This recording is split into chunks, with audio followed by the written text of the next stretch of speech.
Gender issues, उसमें भी particularly menstrual hygiene and adolescent girls, क्या हैं इनसे रिलेटेड भारत सरकार के स्टेप्स। बेसिकली देश में मेंस्ट्रुअल हाइजीन को प्रमोट करने के लिए और एडोलेसेंट गर्ल्स के आयरन, फॉलिक एसिड, न्यूट्रिशन और मेंस्ट्रुअल हेल्थ की ध्यान रखते हुए भारत सरकार ने कई सारे कदम उठाए हैं। अपने प्री, मेंस और इंटरव्यू के पॉइंट ऑफ व्यू से यहाँ से कई सारे क्वेश्चन निकलते हैं। एंड पर्टिकुलरली अगर हमारे को महिलाओं को एजुकेशन और एम्प्लॉयमेंट की तरफ आगे प्रमोट करना है तो उसमें मेंस्ट्रुअल हाइजीन और एडोलेसेंट गर्ल्स के न्यूट्रिशन का काफी बड़ा रोल है, ऐसा सरकार का डेटा हमारे को दिखाता है। क्या है सारे के सारे मसले डिस्कस करेंगे। अनअकैडमी सब्सक्राइब करने के लिए use the referral code Madhud Gupta, description box में टेलीग्राम चैनल का लिंक दिया, डू जॉइन दैट। अनअकैडमी का अनलॉक 20 ऑफर चालू है जहां पे आपको 20% डिस्काउंट मिलेगा, साथ में 6 महीने का एक्सटेंशन मिलेगा सिविल सर्विसेज सब्सक्रिप्शन में। ये ऑफर सिर्फ 31 जुलाई तक वैलिड है।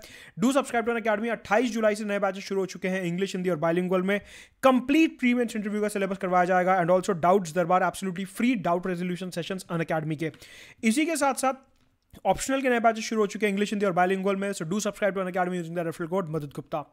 सबसे पहले बात करते हैं कि मेंस्ट्रुअल हाइजीन को प्रमोट करने के लिए स्पेसिफिकली भारत सरकार क्या क्या कदम उठा रही है। Ministry of health and family welfare ने एक स्कीम लॉन्च करी है जिसका नाम है scheme for promotion of menstrual hygiene.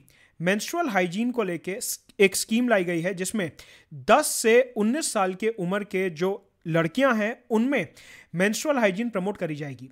ये जो पर्टिकुलर स्कीम है इसके 3 मेजर ऑब्जेक्टिव्स हैं। एक, अवेयरनेस प्रमोट करना मेंस्ट्रुअल हाइजीन को लेके। भारत सरकार ने पार्लियामेंट में ऐसा बोला कि हर साल कई ऐसी लड़कियां हैं जिनकी लैक ऑफ मेंस्ट्रुअल हाइजीन की वजह से इन्फेक्शन और इन सब की वजह से डेथ हो जाती है, तो उस चीज़ को हमारे को रोकना है एंड हमारे को ज़्यादा से ज़्यादा अवेयरनेस प्रमोट करनी है। ऑल्सो अवेयरनेस प्रमोट करना ही काफ़ी नहीं है, बट मेंस्ट्रुएशन के टाइम पे high quality sanitary napkin available करवाना एट एन अफोर्डेबल रेट पे ये अवेलेबल करवाना भारत सरकार की काफ़ी बड़ी प्रायोरिटी है। मतलब कि मेंस्ट्रुएशन के टाइम पे हाई क्वालिटी नैपकिन तो मिलना ही चाहिए, बट वो महंगा नहीं होना चाहिए, वो अफोर्डेबल, एक्सेसिबल दोनों होना चाहिए।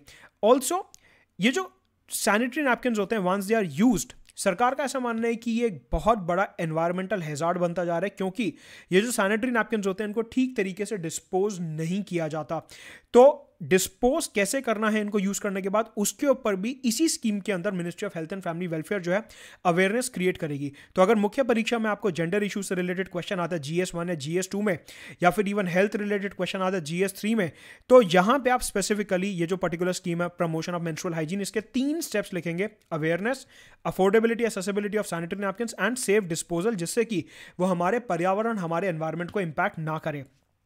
अफोर्डेबल रेट पे high quality sanitary napkins available करवाने के लिए भारत सरकार ने जो आशा वर्कर्स होती हैं, एक्रेडिटेड सोशल हेल्थ वर्कर्स जो होती हैं, जो आशा वर्कर्स होती हैं, उनको ये बोला है कि जहां पे भी आशा वर्कर्स ऑपरेट कर रही हैं वो अपने एरिया में सब्सिडाइज रेट पे सैनिटरी नैपकिन्स एडोलेसेंट गर्ल्स को 10 to 19 ईयर्स की एज ग्रुप में प्रोवाइड करवाएंगी। तो बेसिकली ये एक स्पेशल कदम उठाया गया है आशा वर्कर्स के माध्यम से मेंस्ट्रुएटिंग एज की गर्ल्स को इस एज ग्रुप में सब्सिडाइज रेट पे सैनिटरी नैपकिन प्रोवाइड करने के लिए। तो ये है ministry of health and family welfare द्वारा उठाए गए कदम, particularly scheme for promotion of menstrual hygiene, और उसमें आशा वर्कर्स को किस तरीके से इंटीग्रेट किया जा रहा है। आशा वर्कर्स के ऊपर आपको गवर्नेंस में कई बार क्वेश्चन बन सकता है कि किस प्रकार से गुड गवर्नेंस में आशा वर्कर्स का काफी अच्छा रोल है, तो वहां पे आप ये वाला फॉर्डर पॉइंट इस्तेमाल कर सकते हैं, राइट। अगर हम बात करें ministry of drinking water and sanitation की, तो उन्होंने national guidelines on menstrual hygiene management निकाली हैं। बेसिकली ये जो पर्टिकुलर मंत्रालय है ये रूरल एरियाज में मेंस्ट्रुएशन हाइजीन को प्रमोट करने के लिए कदम उठा रहा है, और इन्होंने ये कहा है कि हमारे को बिहेवियरल चेंज लाना है ग्रामीण क्षेत्रों में। मतलब कि मेंस्ट्रुएशन को लेकर जो लोगों की सोच है, उनका जो बिहेवियर है, उसमें हमारे को एक परिवर्तन लाना है, और इसके लिए उन्होंने गाइडलाइंस निकाले हैं। कोई कंक्रीट कदम नहीं है ऐसा, बस गाइडलाइंस निकाले गए हैं। अदरवाइज जैसा हमने यहाँ पे देखा कि आशा वर्कर्स किस तरीके से कंक्रीट कदम उठा रहे हैं, ऐसा कुछ यहाँ पे इस वाली गाइडलाइंस में नहीं देखने को मिलता। इसके अलावा ministry of chemicals and fertilizers, और उस ministry of chemicals and fertilizers के अंदर आता है डिपार्टमेंट ऑफ फार्मास्यूटिकल्स।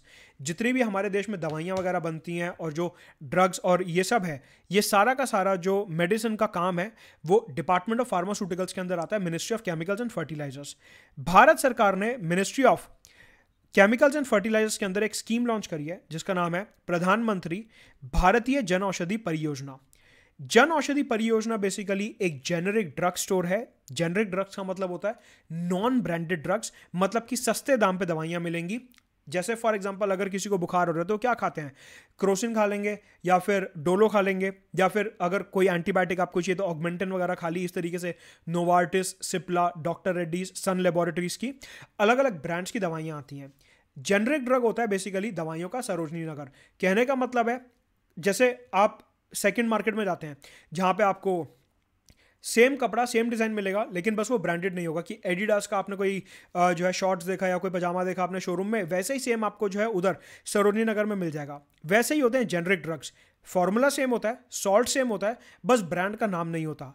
क्योंकि उसमें ब्रांड का नाम नहीं है इसलिए क्वालिटी सेम होने के बावजूद भी जेनरिक ड्रग्स जो होते हैं वो सस्ते होते हैं। उनका कोई नेगेटिव इफेक्ट नहीं होता, कोई हार्मफुल इफेक्ट नहीं होता, बस उनके ऊपर ब्रांड नेम नहीं होता इसलिए वो थोड़े सस्ते हैं। अदरवाइज सॉल्ट, फॉर्मुलेशन, कॉम्पोजिशन बिल्कुल सेम होता है जेनरिक ड्रग्स का, नॉर्मल दवाइयों जैसा। तो ये जो प्रधानमंत्री जन औषधि परियोजना है, इसके अंदर भारत सरकार कहती है कि हम जेनरिक ड्रग्स को प्रमोट करेंगे पूरे देश में, मतलब कि अफोर्डेबल मेडिसिन को प्रमोट किया जाएगा पूरे देश में। सवाल उठता है कि ये मेंस्ट्रुअल हाइजीन से कैसे रिलेटेड है। पूरे देश में इस योजना के अंदर 8700 जन औषधि केंद्र खोले गए हैं, 8700 स्टोर्स, 8700 दुकानें खोली गई हैं जहां पे जेनरिक ड्रग्स को बेचा जाएगा। इन जन औषधि केंद्र पे ऑक्सो बायोडिग्रेडेबल सैनिटरी नैपकिन जो है सरकार ₹1 में बेचेगी। ₹1 का एक सैनिटरी पैड, ऐसा सरकार ने पार्लियामेंट में जो है डेटा पेश करा है कि ये जो जन औषधि केंद्र हैं 8700 पूरे देश में, यहाँ पे ₹1 का high quality oxo biodegradable sanitary napkin बेचा जाएगा। सवाल उठता है, अभी तक तो मैं टर्म यूज कर रहा था सैनिटरी नैपकिन, अब अचानक से मैं एक टर्म यूज कर रहा हूं जिसका नाम है oxo sanitary napkin, oxo biodegradable sanitary napkin. इसका क्या मतलब है? मैंने आपको बताया कि जो डिस्पोजल ऑफ सैनिटरी नैपकिन होता है वो काफ़ी बड़ा एनवायरमेंटल चैलेंज बन सकता है। तो भारत सरकार ने टेक्नोलॉजी में इनोवेशन करके एक नए टाइप का सैनिटरी नैपकिन निकाला जिसे कहते हैं ऑक्सो बायोडिग्रेडेबल सैनिटरी नैपकिन।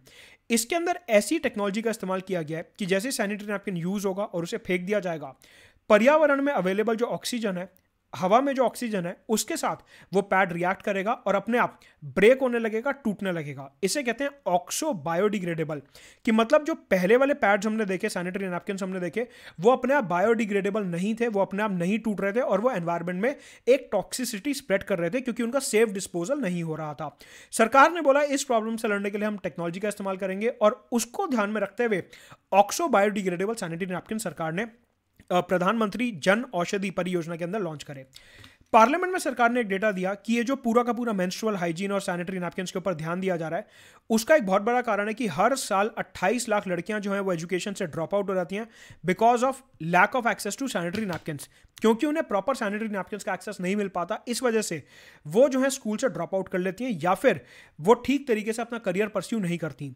अगर हम चाहते हैं कि देश की जो गर्ल्स हैं वो एजुकेशन के डोमेन में आगे बढ़ें, स्कूल हायर एजुकेशन अटेंड करें और एम्प्लॉयमेंट भी अच्छे से हो, तो इन सब चीज़ों के लिए हमारे को मेंस्ट्रुअल हाइजीन और सैनिटरी नैपकिन्स का यूज़ प्रमोट करना पड़ेगा। इसके अलावा जो एडोलेसेंट गर्ल्स होती हैं, बढ़ती उम्र की जो लड़कियां होती हैं, उनके विकास के लिए ministry of women and child development एक स्कीम लेके आई है जिसका नाम है स्कीम फॉर एडोलेसेंट गर्ल्स।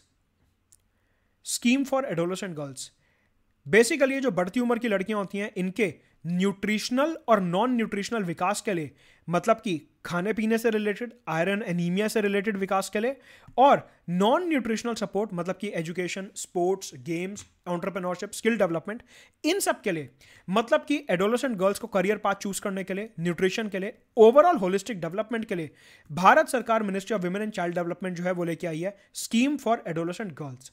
ये जो स्कीम फॉर एडोलेसेंट गर्ल्स है ये 31 मार्च 2022 तक चल रही थी। 31 मार्च 2022 तक ये जो स्कीम है ये वैलिड थी, लेकिन इसके बाद 1 अप्रैल 2022 से, इसी साल 1 अप्रैल से सरकार ने स्कीम फॉर एडोलेसेंट गर्ल्स को मर्ज कर दिया है एक दूसरी स्कीम में जिसका नाम है सक्षम आंगनवाड़ी एंड पोषण 2.0। सरकार ने ये जो सैप स्कीम है, इसे कहते हैं एसएपी स्कीम, सक्षम आंगनवाड़ी एंड पोषण 2.0 स्कीम, सैप 2.0 भी बोला जाता है इसे, ये भी ministry of women and child development के अंदर ही आती है। तो जो स्कीम फॉर एडोलेसेंट गर्ल्स है उसको सैप 2.0 के अंदर मर्ज कर दिया गया और यहां पे बोला गया कि 14 से 18 साल की उम्र की जो लड़कियां हैं उनको टारगेट किया जाएगा, पर्टिकुलरली एस्पिरेशनल स्टेट्स में, including north eastern states and Assam. Aspirational states वो स्टेट्स हैं जो थोड़ी पिछड़ी हुई रही हैं और प्रधानमंत्री नरेंद्र मोदी की सरकार का एस्पिरेशनल डिस्ट्रिक्ट्स और एस्पिरेशनल स्टेट्स के ऊपर काफ़ी ज़्यादा फोकस रहा है। तो ये जो स्कीम फॉर एडोलेसेंट गर्ल्स है इसको ट्रांसफॉर्म कर दिया गया है 1 अप्रैल 2022 से, और इस पर्टिकुलर ट्रांसफॉर्म्ड स्कीम के अंदर जितने भी एस्पिरेशनल स्टेट्स हैं, जो सबसे ज्यादा पिछड़े हुए स्टेट्स हैं, जो सबसे ज्यादा आगे आना चाहते हैं, वो जो स्टेट्स हैं वहां पे 14 से 18 साल की उम्र की जो लड़कियां हैं उनके न्यूट्रिशनल और नॉन न्यूट्रिशनल डोमेन में विकास किया जाएगा। तो स्कीम का नाम बदल दिया है, ऑलमोस्ट ऑब्जेक्टिव सेम है। तो भारत सरकार क्या कर रही है, बेसिकली गवर्नेंस के पॉइंट ऑफ व्यू से नंबर ऑफ स्कीम्स जो है वो कम से कम कर रही है और उनकी एफिशिएंसी इंक्रीज कर रही है। इसी वजह से नंबर ऑफ स्कीम्स को कम करने के लिए ये जो स्कीम फॉर एडोलेसेंट गर्ल्स है इसको सैप 2.0 सक्षम आंगनवाड़ी एंड पोषण के अंडर मर्ज कर दिया गया है। अदरवाइज टारगेट ऑडियंस सेम है, हल्का सा चेंज हुआ है। पहले स्कीम फॉर एडोलेसेंट गर्ल्स पूरे इंडिया में लगता था, लेकिन अभी ये जो सैप 2.0 है सिर्फ एस्पिरेशनल डिस्ट्रिक्ट्स में लगेगा, एस्पिरेशनल स्टेट्स में लगेगा 14 से 18 साल की उम्र में। इसके अलावा अगर हम बात करें एडोलेसेंट गर्ल्स के विकास की, सरकार ने बोला कि हमारे को इंटर जनरेशनल साइकिल जो है एनीमिया की वो ब्रेक करनी है। मतलब कि जो दादी नानी वाली एज है वो भी एनीमिया से पीड़ित थे, माँ वाली एज है वो भी एनीमिया से पीड़ित हैं।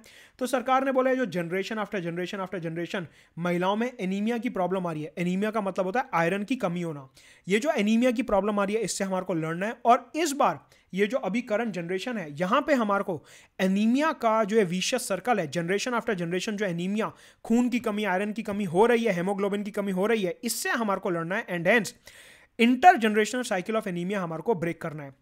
Ministry of women and child development ने बोला कि जितनी भी एडोलेसेंट गर्ल्स हैं देश में, चाहे वो स्कूल में हो चाहे वो स्कूल के बाहर हो, उनको हम हर हफ्ते आयरन और फॉलिक एसिड का सप्लीमेंट देंगे। जो लड़कियां स्कूल में हैं उनको स्कूल के माध्यम से दिया जाएगा और जो स्कूल के बाहर हैं उनको आंगनवाड़ी के माध्यम से आयरन और फॉलिक एसिड का जो सप्लीमेंट है वो प्रोवाइड किया जाएगा, जिससे कि उनमें इतना ज़्यादा आयरन और फॉलिक एसिड हो जाए कि उन्हें दोबारा एनीमिया ना हो और जनरेशन आफ्टर जनरेशन जो ये आयरन और फॉलिक एसिड की कमी चल रही है ये ना हो। तो पर्टिकुलरली एनीमिया की साइकिल को ब्रेक करने के लिए generation after generation schooling and non schooling girls को, जो एडोलेसेंट गर्ल्स हैं, उनको वीकली आयरन और फॉलिक एसिड प्रोवाइड किया जाएगा। इसके अलावा इंडिया में एक काफ़ी बड़ी प्रॉब्लम है, दैट इज वार्मिंग। पेट में कीड़े हो जाते हैं। अगर पेट में कीड़े हो जाते हैं तो क्या होता है, वो जो पेट में कीड़े होते हैं वो हमारी बॉडी का खून चूसने लगते हैं, जिसकी वजह से आयरन की कमी हो जाती है, हेमोग्लोबिन की कमी हो जाती है और अल्टीमेटली पेट में कीड़े होने की वजह से फिर से एनीमिया होने का चांस है। तो सरकार ने बोला कि हम आयरन और फॉलिक एसिड तो प्रोवाइड करेंगे ही करेंगे, लेकिन साथ में डी वार्मिंग टैबलेट भी प्रोवाइड करी जाएंगी। डी वार्मिंग टैबलेट का मतलब होता है कि अगर आप ये टैबलेट खा लोगे तो आपके पेट में जो कीड़े हैं वो खत्म हो जाएंगे। अगर पेट में कीड़े खत्म हो गए तो वो जो खून चूस रहे थे वो खून चूसना बंद हो जाएगा, हेमोग्लोबिन और खून बचना शुरू हो जाएगा, एनीमिया की प्रॉब्लम सॉल्व होने लगेगी। तो ये जो वार्मिंग होती है, जो पेट में कीड़े होते हैं, ये कहीं ना कहीं एनीमिया से जुड़ी होती है। तो सरकार ने बोला कि साल में 2 बार इसकी प्रिस्क्राइब्ड मेडिसिन यही है कि साल में 2 बार ये दी जाती है, एल्बेंडाजोल टैबलेट दी जाएगी। एल्बेंडाजोल टैबलेट जो है वह डी वार्मिंग मेडिसिन का नाम है, ये टैबलेट का नाम है, कैप्सूल का नाम है एल्बेंडाजोल। ये जो एल्बेंडाजोल है ये पेट में कीड़े मारने के लिए दी जाती है। तो स्कूल्स में जो एडोलेसेंट गर्ल्स हैं और इवन बॉयज़ को भी दी जाती है ये, तो स्कूल में जो एडोलेसेंट गर्ल्स हैं उनको साल में 2 बार ये एल्बेंडाजोल की टैबलेट दी जाती है डी वार्मिंग के लिए, कि पेट में जितने कीड़े हैं वो मर जाएं, जिससे कि वो जो खून चूस रहे थे वो बंद करें। ये जो स्कीम है एल्बेंडाजोल की और आयरन और फॉलिक एसिड की, ये रूरल और अर्बन दोनों एरियाज में ही चल रही है। इसके अलावा एक आखिरी कदम कि एनीमिया के जो केसेस हैं उनको स्क्रीन किया जाएगा। मतलब कि स्कूल्स वगैरह में जिनको एनीमिया है, जिन लड़कियों को एनीमिया है, जिनके यहाँ हमारे को लग रहा है आयरन की कमी है, उनको आइडेंटिफाई किया जाएगा और उनको nearest primary health care centre में रेफर किया जाएगा कि आप यहाँ पे जाइए, डॉक्टर साहब से कंसल्ट करिए और देखिए कि आपकी बॉडी में हेमोग्लोबिन, आयरन किस तरीके से इंप्रूव किया जा सकता है। ये सारे कदम है जो सरकार nutrition, anaemia, D warming, menstrual hygiene के लिए उठा रही है, जिससे कि ओवरऑल जो हमारी बढ़ती उम्र की देश में लड़कियां हैं उनका न्यूट्रिशन, हेल्थ और एजुकेशन इंप्रूव हो सके और ultimately they can contribute in nation building. Unacademy में सब्सक्राइब करने के लिए use the referral code Madhud Gupta, 10% discount के लिए। अनलॉक 20 ऑफर चालू है, so do subscribe to that using the referral code.